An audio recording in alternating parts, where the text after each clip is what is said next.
0, 1, 2, 3.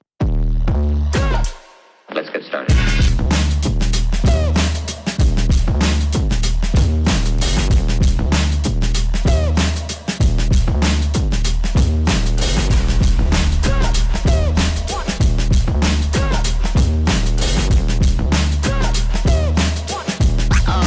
Oh, that's real good.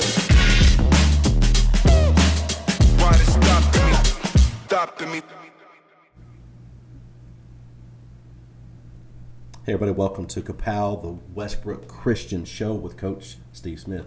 And this guy right here in this beautiful helmet, Coach, or hat, could listen to helmet a little bit, Jerry White. What's up, man? That was a shot at my big head. Hey. Right, that's what it was, a shot at my big head. Hey. Hey, welcome. This is the Coach Steve Smith Show. And, Coach, did you catch up on any sleep?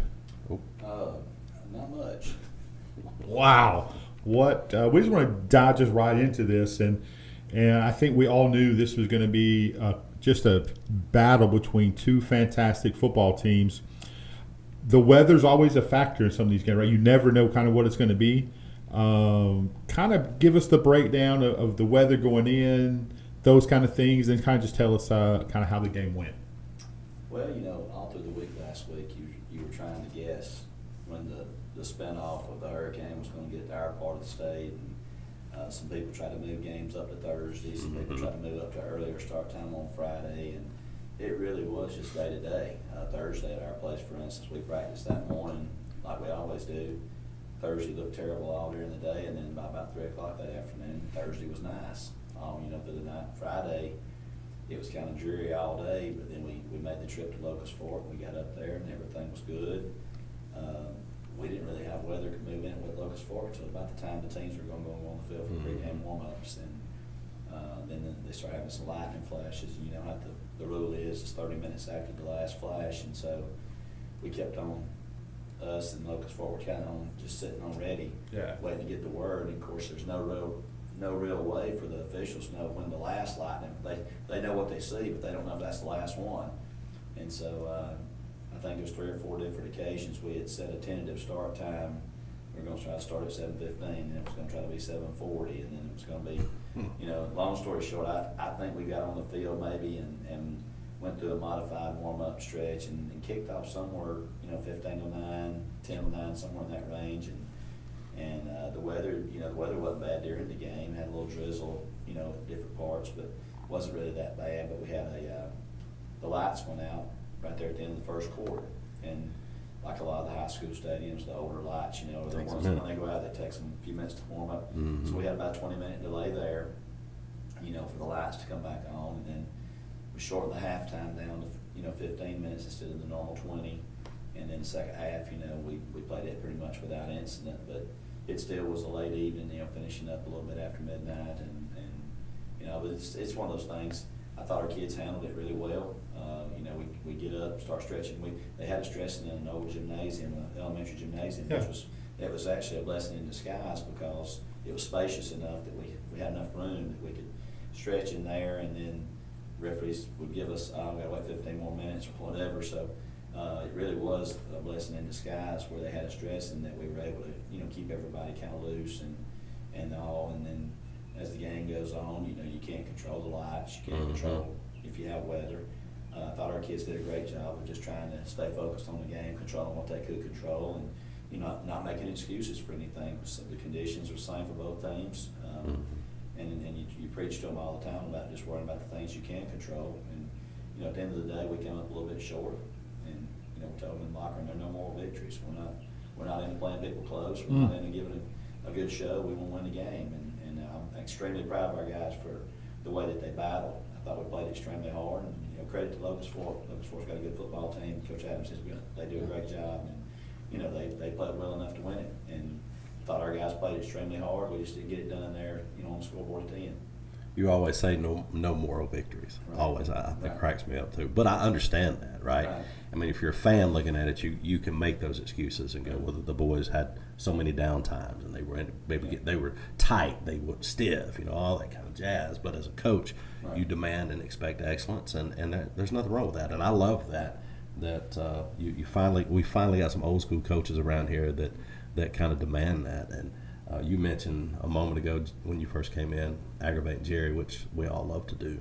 You said, how did he end up being a Yankee fan and wearing these Notre Dame hats when he was raised by somebody like Farmer and Glover? Right. But I honestly, and tell the truth, Jerry, because we talk about this a lot, you're kind of in that mold, that Farmer Glover thing. I don't think you beat your kids. Not that there's no statute of limitation. I'm just saying. Jerry come back with a concussion a couple times from practice. I'm sorry, Coach. Well deserved. Yes, well deserved. As a matter of fact, he apologized that night at Bootsy to you. So He did. but talk about the difference of, and we're focusing on the last game, but look, no moral victories, all that kind of jazz.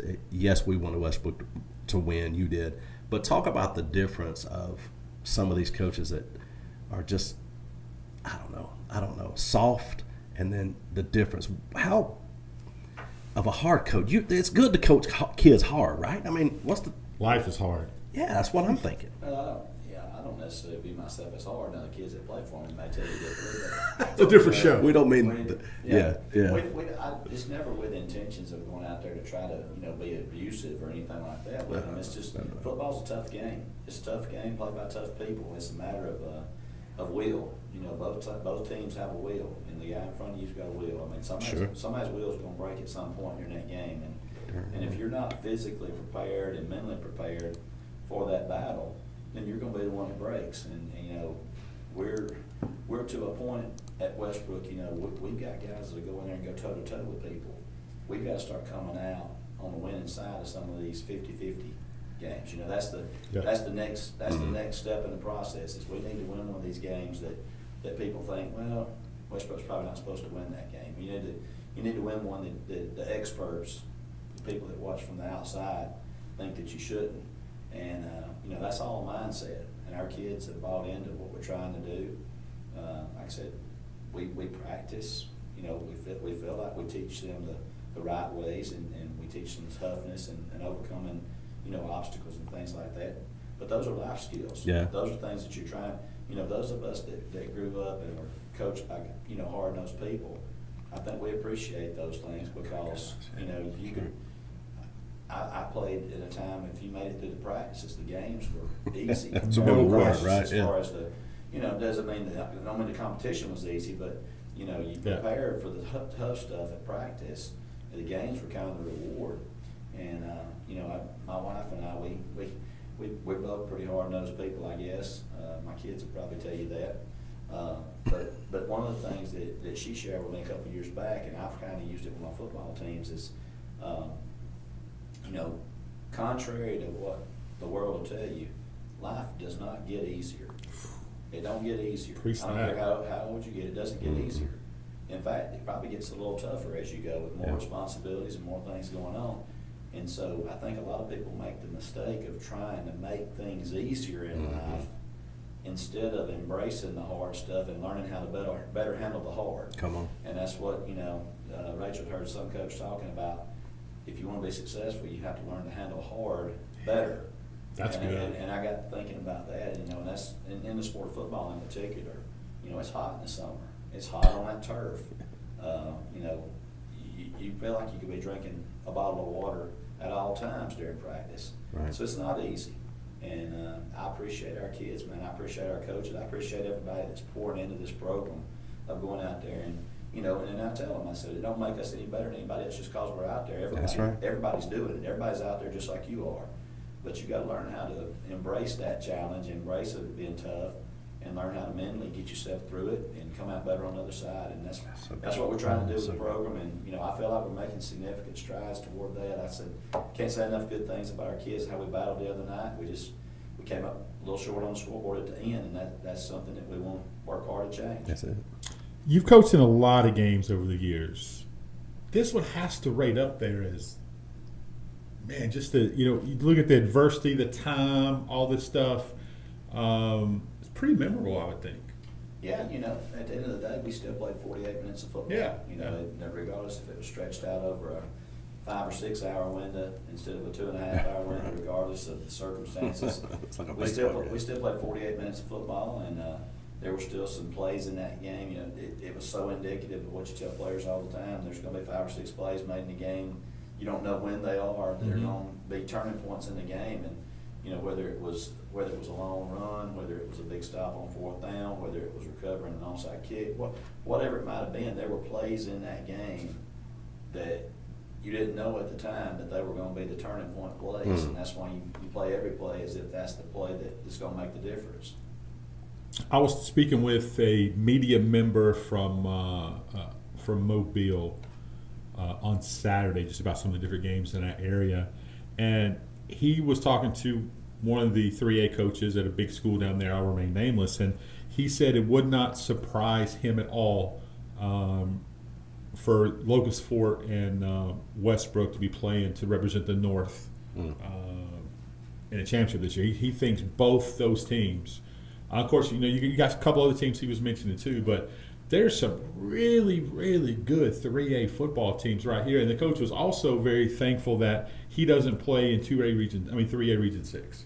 Well, I think that might be a little bit premature to start crowning somebody as that week. His opinion.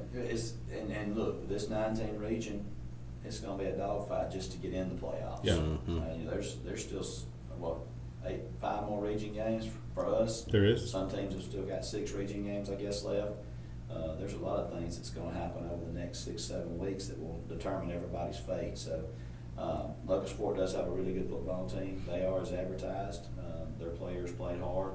I thought our kids laid it on the line and played hard. But you know, our first goal is to be able to win the next game and try to build on momentum. You know, from game to game, week to week.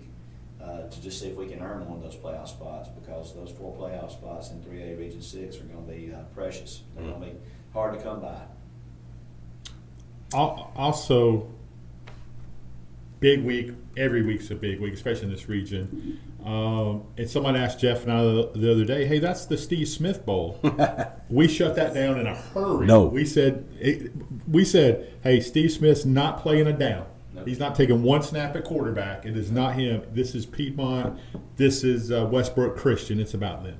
Yeah, it's about the 2 schools. And so I'm not playing it down. Coach Miller's not going to play it down. So it's all about the kids that are on those 2 respective teams and trying to go out and play good, clean football and you know, do the little things right, not turn it over and allow penalties, and hopefully create some turnovers on the other side and be solid on all 3 phases and try to come out with a win. It's you know, there'll be a lot of hype about it just because of the circumstances and stuff. And I understand that. Sure. Our kids understand that, but you know, I think we've done a pretty good job this week of letting them know it's their game to go out and play. I'm just getting to be a part of it on the sideline, and you know, got a lot of respect for the people in Piedmont, Sure. and the team that they have, and a lot of those kids. You know, I'm still close with a lot of those guys just because they were guys that I had in the program when I was over there. So there's obviously going to be some emotion there, you know, but we're 2 years removed now from that, and being able to go and focus on the team that I'm coaching now, and those players and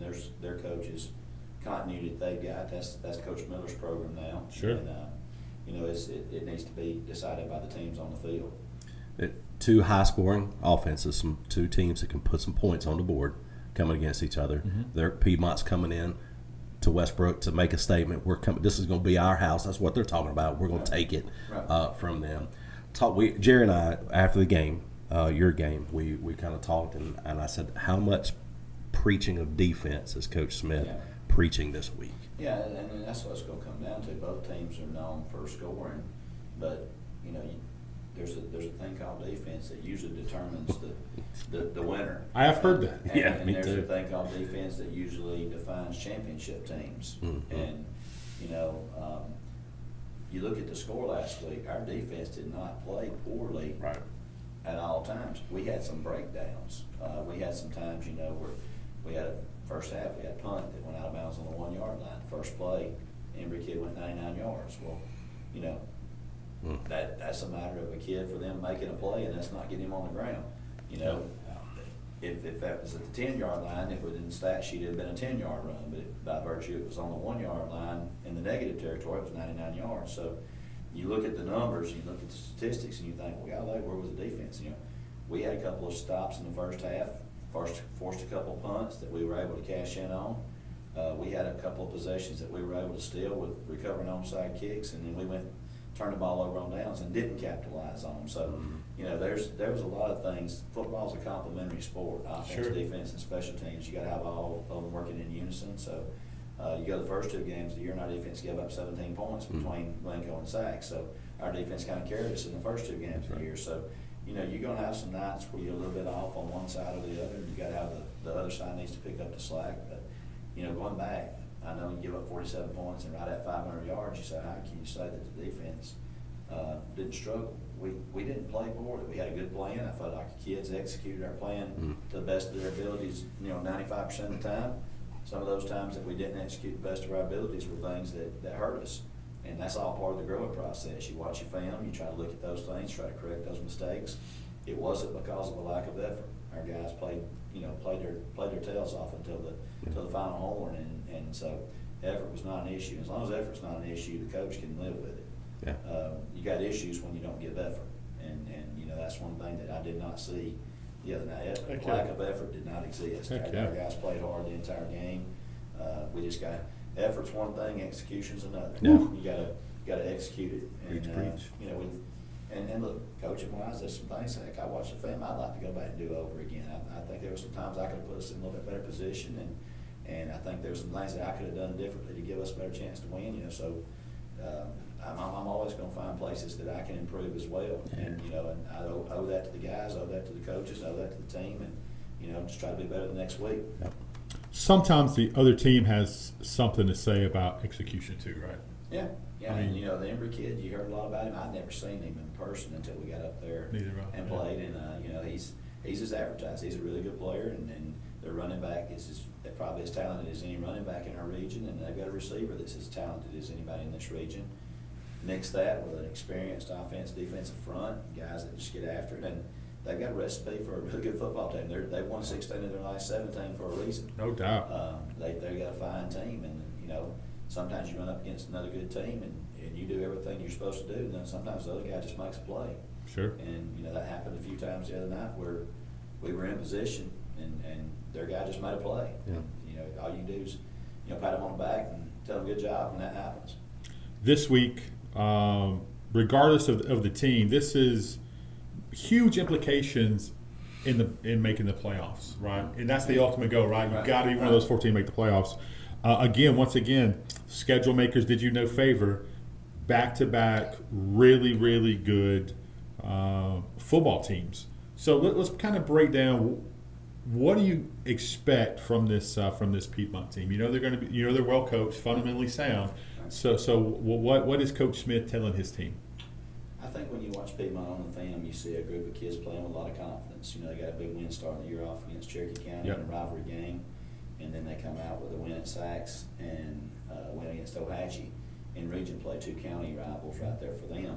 So you see a team that's playing with a lot of confidence. They got a good mix of young and old. They're playing some younger guys on the defensive side and the offensive side, particularly at the line, but then they've got some experience out there as well. I think just from watching them, Coach Miller's done a really good job of blending the young and the old together and bringing those young guys along. Very impressed with them on the defensive side, how fast they play. They're not real big as compared to what you might have been used to seeing Piedmont teams in the past. But those guys get after it. They get 11 people flying to the football. Their safeties like to run up and hit. Their linebackers I think you got a couple sophomores and an inside linebacker that are going to be really good players and are already really good players for them, but they play really fast. And you got experienced guys out at outside backer, experienced guys at corner that are returning starters. So it's a good mix of young and old there. And then when you talk about them on offense, I think development Cole Wilson's had from last year to this year as a quarterback, he's looked really sharp for him in the first 3 weeks. And then in Ishmael and Riley Pinto, you got 2 guys that probably are as much a home run hitter, big play type threats as anybody in the region. And so having those 2 guys at your disposal, and then they got a big 220-pound running back that's just a bruiser, and some other complementary pieces there that they mix in, that they do a really good job of getting the balls to the playmakers in space and giving them a chance to be successful. And that's the thing that Coach Bevel been really impressed. He's a former player of mine at Piedmont, and he's helped us for many years when I was there. And and all, and he's moved into that role, I think, of coordinator, and just really. I'm proud to see him doing well. I don't want him to do good tomorrow night. Tomorrow night, I want him to struggle. But I'm really proud to see Coach Bevel do well and the things that he's done to be creative, That's to awesome. try to get the ball to the playmakers and give them a chance to be successful. I called him after I watched the center game. I went back and watched it on that FNN network, and I was just super impressed with the job he did as a play caller and really their coaching staff as a whole to be able to offset what I still think is probably the top 4A team in North Alabama. I'd be very surprised if Cherokee County don't make it back to the finals again, and going over to center and winning that game on the road in a dramatic fashion with what I thought was a really good game plan that they had on both sides of the ball. That put people on notice that Piedmont is Piedmont, and you know I think when you just watch their team, they don't start guys both ways. They play 11 on offense, 11 on defense, and you get 22 guys out there that's playing with hair on fire, which is what you want as coach. That's what we feel like we got at our place, and you know, getting our guys to play that way is what the goal has been, and I've been very pleased with how we played. You know, so I think you're going to see two teams that's going to be really after each other during the game, and really playing, you know, for the guy beside them, and all those types of things that you hear coaches talk about. I think you're going to see two really good football teams getting after it. It's going to be a heck of a game to watch, boy. It's going to be good. I love people playing with their hair's on fire when you say that, but that's how Jerry and I hit buffets and stuff. We hit it like a hair's on fire. Hard. But I just love people getting after it, get up, hitting hard. Look, your guys, you said that they got a bruiser that's a running back. That's a challenge for your guys. I know that. Yeah, I mean they're ready to knock somebody's head off. That's what they want to do, and that's how Jerry does in deacons meetings, those type of things. You know, do you have your deacons come in? No, your budget was passed. My buzzer, I'm always on time, son. Always. There ain't no night and the delays up in my meetings, son. None of them. Coach, let's talk just a little bit about your guys, right? Because I hear a lot of similarities in what you're talking about with Piedmont. Minus the names, I hear a lot of similarities in what you have. You know, you have some hard-nosed kids. You have some tremendous skill guys as well. Talk us through your team right now. Yeah. You know, our strength probably on our team is in our offensive line. That's where our most experience is at. Three seniors on the offensive line starters, and Eric Kirkpatrick and Hudson Lowe and Cade Sanders, guys that started for us last year. Cooper Lancaster is a junior. He started a large portion of last year on the offensive line. That's where our returning components were on offense. We did have Maximus Jones also coming back at fullback and Brody Johnson at receiver. But otherwise, we're new at our skill positions. You know, Bo Kilgo coming over from the defensive side is giving us another weapon on the offensive Ball side. player. Dude's a ball player. That's right, and Beckham Hammontree and Parker Sims and you know, Gavin Michael last week had a catch for us. We've got some guys that we're developing in those receiver roles. Brody Wood moved over from the defensive side to a full-time running back now for us. You know, we feel like we're gaining some confidence and some continuity as we go along, but you know, even with those things, you know, you're still hitting some hiccups with guys that just don't have a lot of game experience. So we're trying to, you know, we're in week 4. We can't really use that as an excuse much longer, but we do feel like we're starting to gain some continuity on the offensive side with the personnel we have. And defensively, you know, everything starts with the up front. Jake Haney, returning starter for us at nose guard, has really been playing well. And then we got some guys, Taylor Brown, Easton Skaggs, Isaiah Hooten, that are kind of rotating at defensive end. Jonathan Hirschman's played some across the defensive front for us. 4 linebackers, we got 3 sophomores in Brooks Whiteside, Jackson Rotts, Titus Jones, and then kind of our senior bell cow leaders, Noah Wright playing inside linebacker, one of our captains. The back end, Jackson Ramsey and Max Legg, returning starters from last year, have done a really good job for us. And then we got Carter Cothran and Luke Thompson, both first-time starters in the secondary, that are gaining valuable experience each and every week. They continue to get better and better. Reed Barber back as our punter and kicker. We talk about him, it seems like, each week. Yeah. You know, so we've got that same kind of blend of young and old. We got a lot of, I think we start 6 or 7 sophomores maybe, combined between offense and defense, and then we got a couple of freshmen that are in that rotation. And And then we got some really good senior leadership, and then I didn't really necessarily classify juniors, but Brody Johnson's a returning starter at receiver for us. He missed about half the season last year with an injury, but he's a guy that gives us some big play opportunity out of wide out, and he's a junior. Bo's a junior. John Valentine, one of our starting offensive linemen, is a junior. So we've got a good mix of young and old as well. Trying to, I guess, develop more of a hard-nosed, blue-collar mentality, and that starts, with people wanting to hit, wanting to get to the ball, and I feel like we made some great strides there.